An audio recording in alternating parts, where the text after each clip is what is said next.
Okay, Bismillah ar-Rahman ar-Rahim. Welcome back, A2 students. Now, today I'm going to show you a slide share of what is meant by economic efficiency.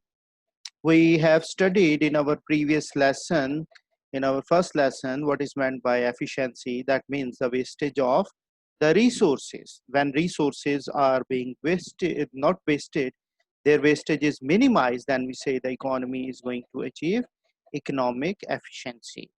So what is economic efficiency? How well are our scarce resources used? This is what is discussed when economists talk about and analyze economic efficiency. So economic efficiency is about a society making optimal use of scarce resources. That means they are using the resources in order to produce those goods which are actually desired by the society, and the resources are allocated in the production of those goods which are demanded by the consumers or the society members. We can't say the society is going to produce, the producers are going to produce those goods which are not demanded, or they are having some type of negative externalities, or they are going to be the demerit goods. So we are talking about the optimal use of the scarce resources to help satisfy changing wants and needs. There are several meanings of efficiency, but they all link to how well a market system allocates our scarce resources to satisfy the consumer wants. Keep it in mind, this is we are talking about the allocative efficiency, how resources are efficiently allocated in order to produce those goods which are actually demanded by the society members. Now, normally, the market mechanism is good at allocating these resources. It is good at allocating these resources, these inputs, but there are occasions when market can fail. What are those occasions? Like in the provision of public goods, in the provision of the merit goods, in the provision of demerit goods, there are the failures. Recently we had studied a topic of externalities. So in these cases the market system is failed, it is unable to achieve economic efficiency. What are the basics of allocative efficiency? Economic efficiency means making optimum use of the scarce resources. What is allocative efficiency? Here it is mentioned. Allocative efficiency is when an output which maximizes total consumer wealth. All right. So at the market equilibrium, price, consumer and producer surplus is maximized. At this output, economic welfare is maximized. This is the consumer surplus area. We can find over here the consumer surplus area under the demand curve and above the market price of the product. So when market equilibrium price is operating, or in other words, when markets are operating at their equilibrium point, what are they doing? They are achieving allocative efficiency. There is neither surplus nor there is going to be shortage. Consumers are able to maximize their welfare, and producer surplus is also maximized. Therefore we can say allocative efficiency is achieved when market system is operating, all the markets within the system, they are operating at what? The equilibrium point. Now allocative all now we are talking about Pareto efficiency, and by using what? PPC. Allocative efficiency is reached when no one can be made better off without making someone else worse off. This is the definition of Pareto efficiency. All points that lie on PPC are allocatively efficient because we cannot produce more more of our goods. Okay, we are allocatively what? PVC are allocatively efficient because we cannot produce more of one product without affecting the amount of the other products. So this is what we mean, that all the points are showing us the efficiency. This is also known as Pareto efficiency. Allocative efficiency occurs when The value that consumers place on a good or service reflected in the price they are willing and able to pay. That whatever the value we are saying, what benefits we will be receiving after paying this price to the seller equals the cost of the factor resources used up in the production. I said in our previous lesson, when price is equal to marginal cost of production, that means allocated efficiency is achieved by the market or by the producer. So now the same price, when it is equal to the marginal utility or marginal private benefit achieved by the consumer, we say allocative efficiency is G. The main condition required for allocative efficiency in a given market is that price should equal to the marginal cost of production. This is what we say, the marginal cost of the supply curve. So here PPC is given, A, B, C points are mentioned at point X. At point A, X1 of output of beer is produced, and what is going to be produced on the horizontal axis, that is the X1 quantity of another commodity is produced, and at B, X2, and then the goods are produced, output of cheese. It is given output of cheese on the horizontal axis. So at point A, X1 of beer is produced and Y1 quantity of cheese is produced. So these all points A, B, C are showing us what? Efficiency point, because we cannot make others better off until unless we make someone else worse off. Now basics of productive efficiency. A firm is productively efficient when it is operating at the lowest point on its average cost. We studied it. That is, the unit cost have been minimized.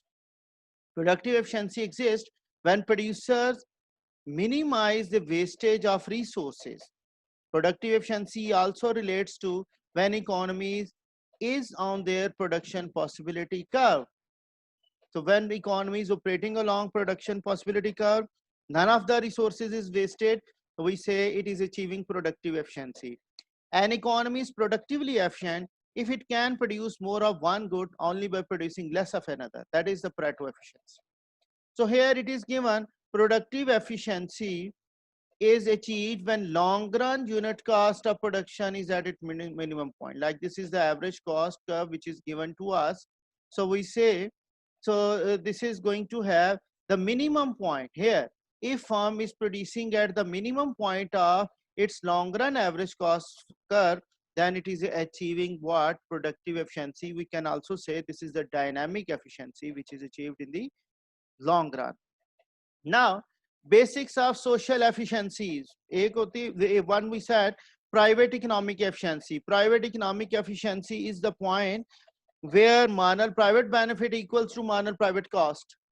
Whereas the social economic efficiency will be achieved where marginal social benefit will be equated to marginal social cost. Social optimum output is where marginal social cost equals to marginal social benefit. These are the four curves which are given to us, that from the positive side, the consumer side, social benefit is high, and from the producer side, the social cost is high. That's why the optimum point, the social optimum point will be there where marginal social cost equals to marginal social benefit. The socially efficient level of output and or consumption occurs when marginal social benefit equals marginal social cost. The existence of negative and positive externalities means that the private level of consumption or production occurs different from social optimum, where marginal private cost and marginal private benefit, this is the point where at P1, marginal private cost and marginal private benefit are equated. But this is not the socially optimum level. This is not the social economic efficiency. It is private economic efficiency. The consumers and producers are not considering the externalities which could be present at this point. So the free market price mechanism does not always take into account social cost and benefit. They only consider what? The private cost and private benefit. Now, basics of dynamic efficiency. This is a person named as innovation. What is Joseph Schumpeter? Schumpeter. Picture, it is over here. This is an picture of Austrian economist. So he gave some of the views about economic efficiency. Whenever we are innovating, innovation is of two types: product innovation and process innovation. Product innovation means when the firms are researching and they are producing new products. That is called product innovation. So he's saying innovation is putting a new idea or approach into action. Innovation is the commercially successful exploitation of ideas. Commercially successful, that why firms are innovating, they want to maximize their profits.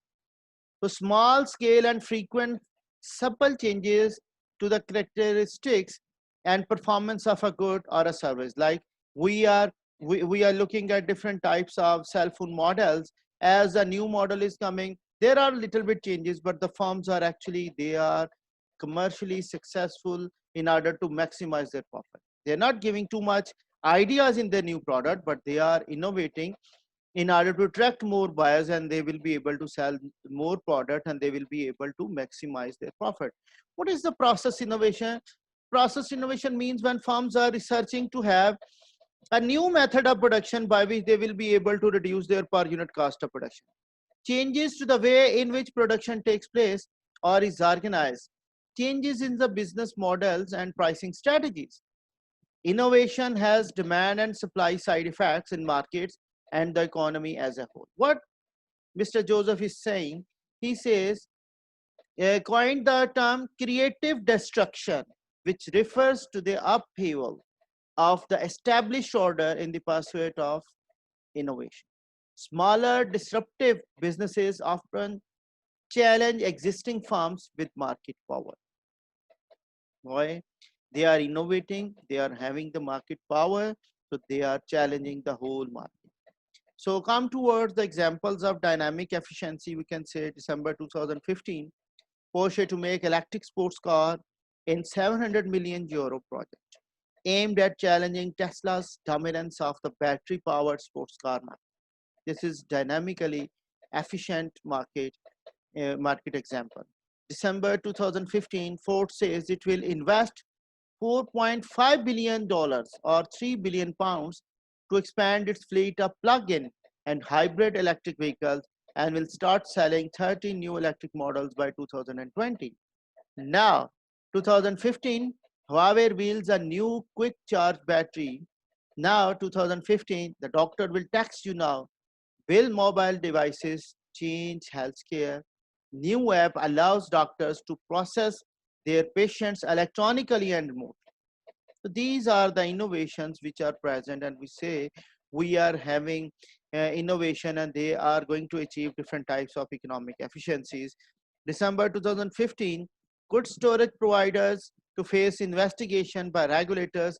Investigation is to be launched into whether internet users are being charged unfairly when they use internet cloud storage services.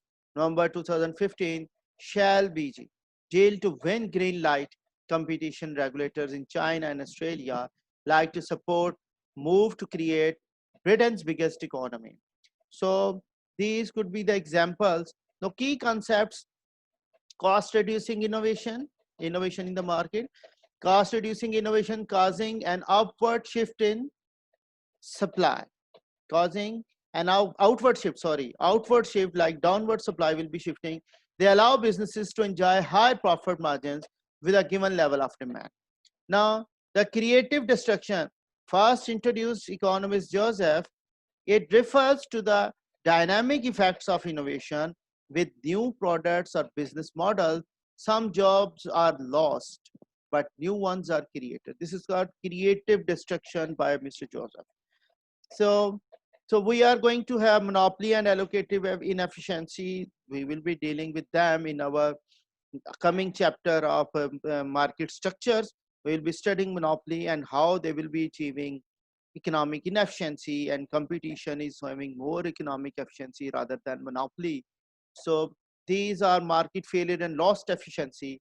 Market failure is when the price mechanism leads to an inefficient allocation of resources, and that way loss of economic welfare. Negative externalities are given, positive externalities are given, public goods are there. merit goods are there, demerit goods are there, and information failure, monopolies and immobilities of factor inputs. They are all causing what? Different types of market failure and lost efficiency. So when efficiency is lost, it causes the market failure. And these are the different reasons why we say key concepts: economic efficiency, allocative efficiency, producing what is demanded by consumers at a price that reflect the marginal cost of supply. Dynamic efficiency, changes in the choice available in a market together with the quality performance of the product that we buy. Over the long run, how efficiency is achieved. So Pareto optimality, we studied it, that if there is no way that we can make one person better off without making someone else worse off, this is going to be called the Pareto optimality. So productive efficiency and output that at the lowest possible average cost. This is at an output where average cost equals to marginal cost. That point, average cost is intersected by the marginal cost. X inefficiency, a lack of real competition may give a monopolist less of an incentive to invest in new ideas or consider consumer welfare. Like if minimum point is available, but due to certain conditions in the market, the firm is unable to achieve that minimum point, then we say this is going to be called X inefficiency. Like nowadays, we are facing um, corona pandemic, flu pandemic, COVID-19 pandemic. So some of the firms, they are unable to get raw materials at the lowest price. So they need to pay some extra price to the raw material suppliers in the form of high transportation costs than usual. So that means although they are achieving minimum point of their productive efficiency, but some extra expenditures are also incurred. So that will make them X inefficient in their production. So that's all for today about the economic efficiency. We have revised different things quickly related to economic efficiency. I hope so. This will make you a good revision of the topic, what is meant by economic efficiency and what are its types. It will be a useful. Give us the feedback. Uh, Watch the video lesson on YouTube channel. And if you are having any queries, so you can ask me when you are dialing a WhatsApp, or you're sending me a message on WhatsApp like 0321 6160437. This is my cellular number. So you can contact on WhatsApp. So I will be answering to your questions. If you are not still clear, then I will be arranging something new for you people in order to make it clear. So this is my aim, that for the first chapter, we should be with the best of the knowledge, best of the concepts we are going to have. I gave you lesson demonstrations. Now this is a slide share. You can also watch it again and again. So until unless you are clear about the economic efficiency, and then you will be able to write different questions to be answered. I will be sending you the question or the work assignment in order to answer the questions, and then you will be sending it to me for marking, and I will be looking what types of the mistakes you are going to make in answering those questions. Thanks for today. So we are ending with this lesson of economic efficiency, and now I am going to say something about in our next slideshow. I'll be talking about the externalities in detail by using another slide share that will give you a more good answer related to what we are talking about, the externalities. Okay, so we are now on our lesson towards um, okay, thank you.